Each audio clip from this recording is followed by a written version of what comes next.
My superpower is engineering. I've been a roboticist almost all my life now. I think engineering is just as creative as the arts. Engineers, we solve problems. It impacts the world. It makes a difference. Without IEEE, I don't think I would have the network that I have. Anyone can get involved with IEEE USA at any time. There's an immense amount of value for anyone at any career stage.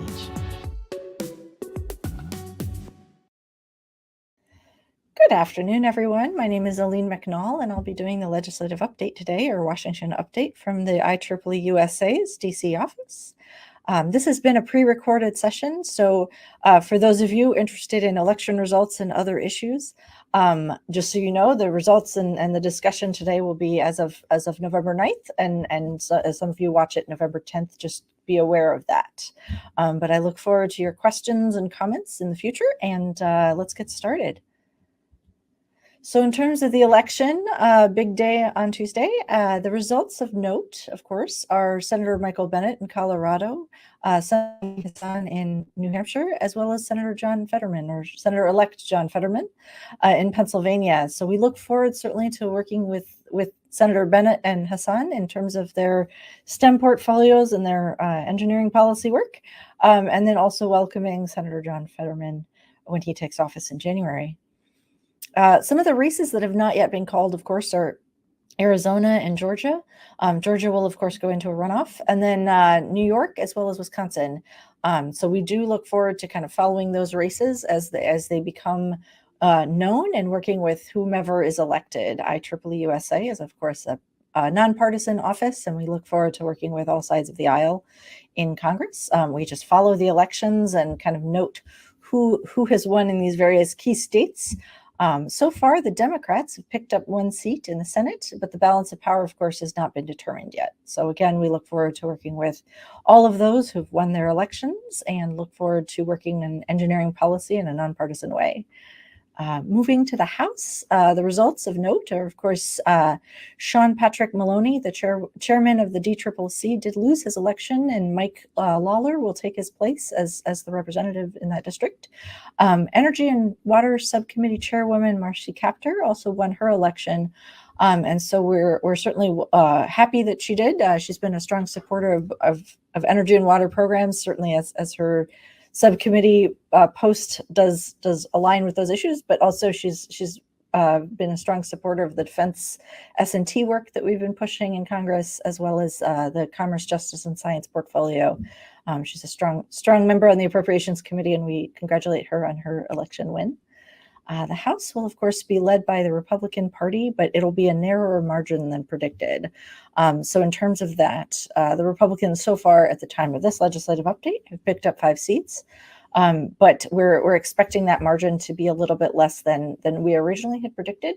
But again, we're looking forward to working with anyone in charge of their seat in Congress, and looking forward to working with both parties. So far, there are toss-ups in 29 different Democratic seats, as well as 4 Republican seats. So we are still, as we are in the Senate, still keeping an eye on the election results, but did want to highlight a couple of those noted results. Moving on to the national defense space. So the Defense Department released 3 documents recently, and I wanted to kind of highlight those and discuss where we are with some of those, but then also offer this as a discussion to any of you watching who are interested in reading these documents and discussing these documents with our office. We would certainly welcome that.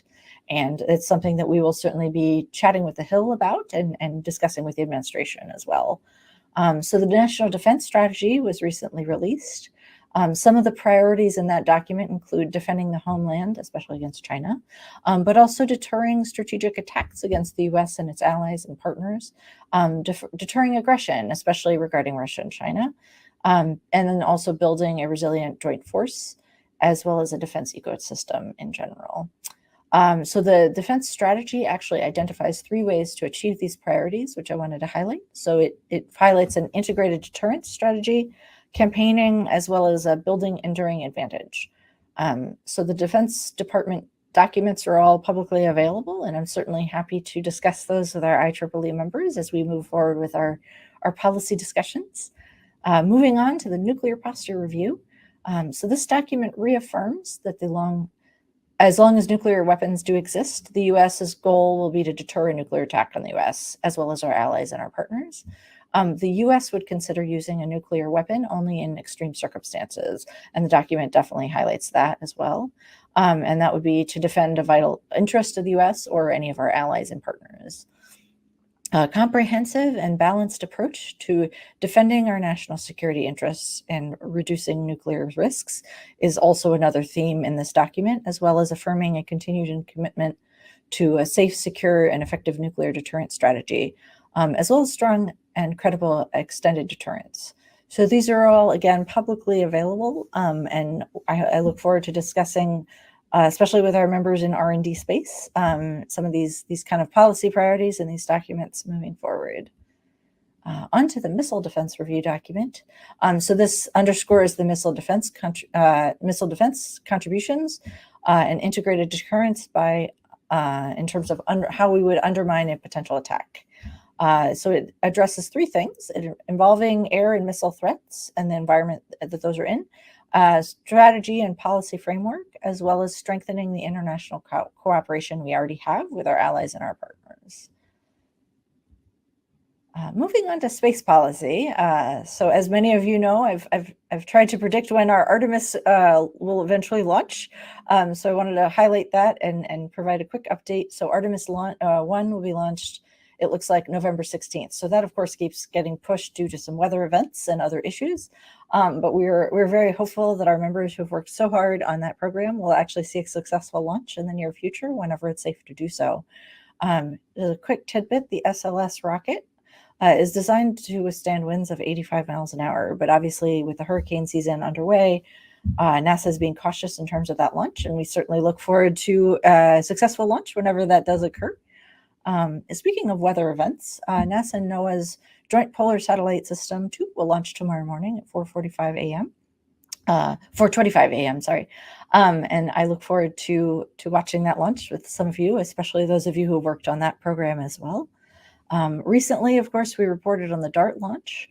Of course, the kinetic impact to the target asteroid was successful, and it did the impact did alter the trajectory of that asteroid. And so, in terms of a planetary defense mission, that one was extremely successful. And IEEE certainly applauds our members in the planetary defense space as well. Of course, we look forward to hearing more as the analysis of the data is ongoing, and the results are kind of analyzed from the NASA perspective. Quantum is an issue for the next Congress, so I wanted to highlight that as we move into and look into what kind of Congress will be dealing with in the coming months as they begin their term. And quantum is one of those things that will need to be reauthorized. So these are quantum programs throughout the federal government, and generally there's a quantum authorization, and that will be a discussion for the next Congress. So things like focusing on getting the science right, enhancing competitiveness, enabling people and building talent pathways. So in terms of workforce development, the workforce development in quantum versus other fields is something that Congress likes to kind of target and focus on.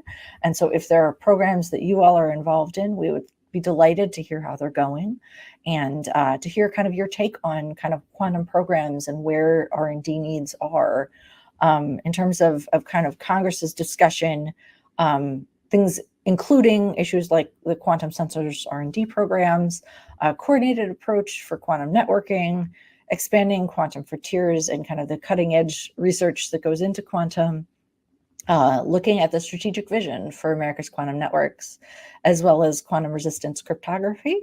And then what is the role of the international talent in quantum information science? Obviously, IEEE plays a big role in the immigration discussions in Congress, and those tie into the quantum kind of reauthorization program as the U.S. looks to expand quantum talent in this country. So current discussions and things that will be ongoing, I guess, for the foreseeable future, since this is such a big piece of legislation. So the CHIPS Plus Science Act, of course, did pass, and IEEE applauds Congress for doing so. In terms of the federal agencies and the discussions we're having with them about the CHIPS Act, some of these agencies are seeking input, particularly NIST, including issues on permitting incentives, expanding eligibility for the CHIPS incentives, so facilities and equipment and fabrication and those types of issues, requiring applicants to provide plans and identify mitigate supply chain issues as they relate to semiconductors.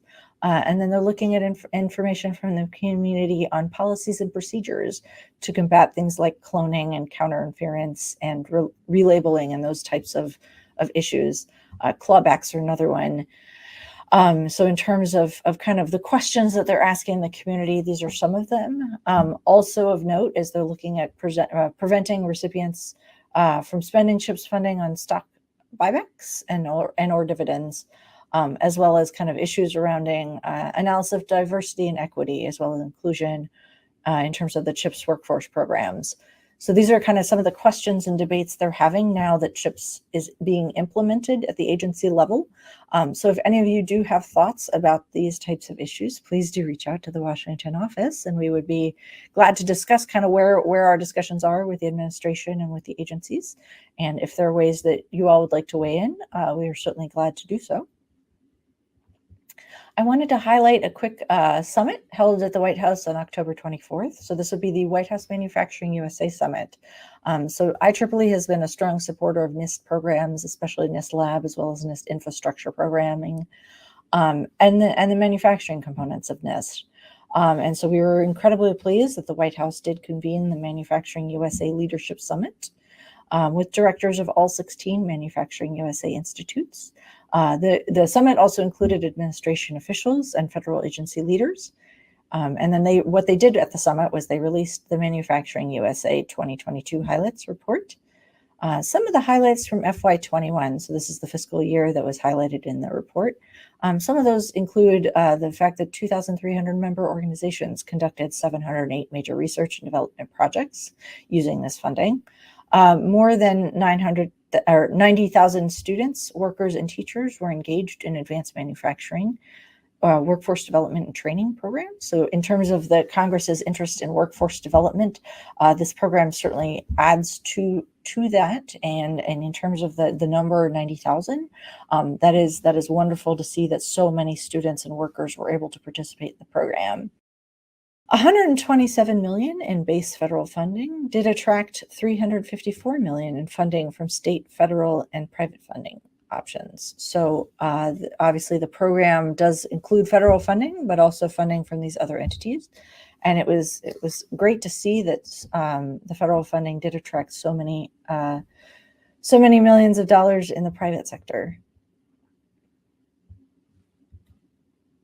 So that concludes my legislative update today.